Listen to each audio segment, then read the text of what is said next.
Welcome back to the channel. Calyx Boxing here, calyxboxing.com. Make sure to go check out the website. And we've got a weekend here in boxing, a long extended vacation weekend here in America with no American boxing. And it's one thing that's always got on my nerves, the fact that American promoters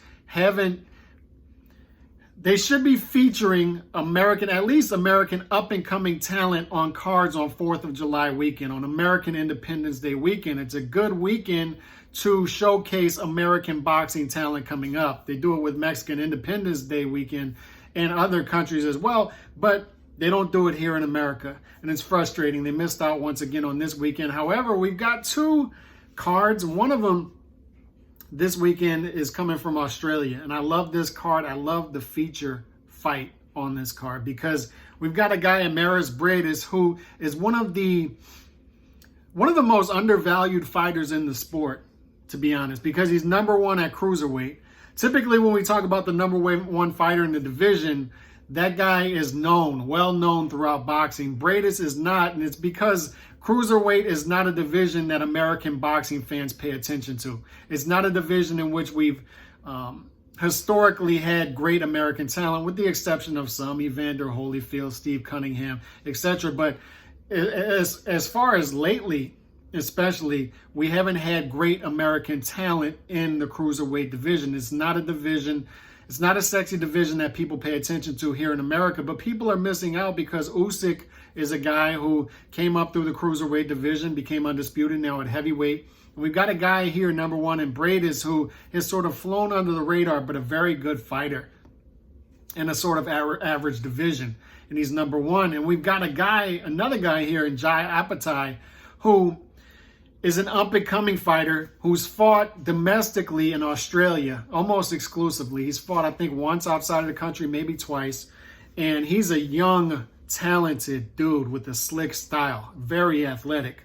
And the reason that we have what we have as far as the betting odds here, where we have almost a toss-up fight, and the reason we have Jai Opetaia's plus 175 as a slight underdog and a very live underdog in this fight, is because of that, because of the attributes and the style he brings to the table. And he's a promising young talent at 27 years old, coming up through the cruiserweight division. And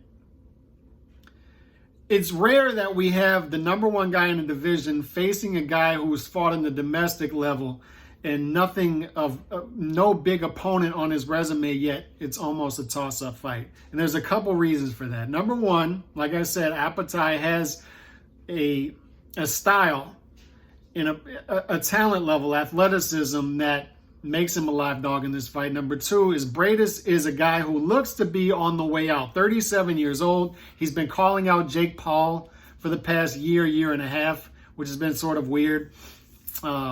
He's looking for like a bigger cash out fight. So I sort of get the feeling that he's not gonna take this fight as seriously as he should, because he's got a young, talented, promising fighter in front of him with the slick style. And on top of that, he's going into this guy's home country to fight him. It's not going to be an easy night for him, and it's not going to be an atmosphere that is good for him going into Australia. But Briedis is 28-1, 20 KOs, so he's a guy who can pop.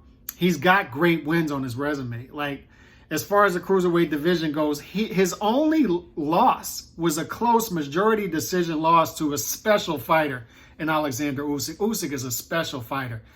And it was a majority decision loss, and the reason it was because Usyk threw almost 300 punches more than him in that fight. He beat him on activity, and Usyk beat him on the jab. Because Briedis is a guy who does not jab that much. He stands in front of you, likes to fight in the pocket. Almost exclusively a power puncher, doesn't throw too many jabs. He's got wins against Dorticos, Glowacki, McKayan, Marco Huck. He's got wins. He's got wins on his resume. So a big gap in experience and a big gap in levels of wins, like the value of wins on their resume, there's a big gap here. But like I said, and by the way, he's from Latvia, 6'1", 175 pounds, but the age gap, 37 years old. And he hasn't really showed his age, but one thing he's shown is He hasn't been very active. Fought once in 2019, once in 2020, once in 2021. Just hasn't been very active. Hasn't defended this IBF strap as much as you like to see. And he's doing it against a guy. I'm telling you, this is a dangerous fight for him. Because Opetaia is a guy with... He's fun to watch. Keeps his hands low, southpaw, slick, can use angles. Very athletic for a cruiserweight size. Like a very athletic fighter for that size. 6'3", 76-inch reach advantage. And he'll give up his reach. Like I said, he keeps his hands low, but he throws them. He'll throw the up jab. He'll keep his hands low, keep them free, and he'll stand in front as well. But he'll also use angles and lateral movement. So he also has popped 21-0 with 17 KOs. But is that deceptive due to the lack of level of talent he's fighting at the domestic level in Australia? We're going to see this is a big jump up, huge jump up for Opetaia. And we're going to see what he brings to the table. I'm going out on a limb here. I think Briedis is sort of going on his way out. And Opetaia is the new thing coming up in the cruiserweight division. I'm telling you, this guy is talented, and he's slick, and he's athletic. And I think he's going to win this fight on close decision. I like Opetaia in this fight by upset. Let me know what y'all think. God bless.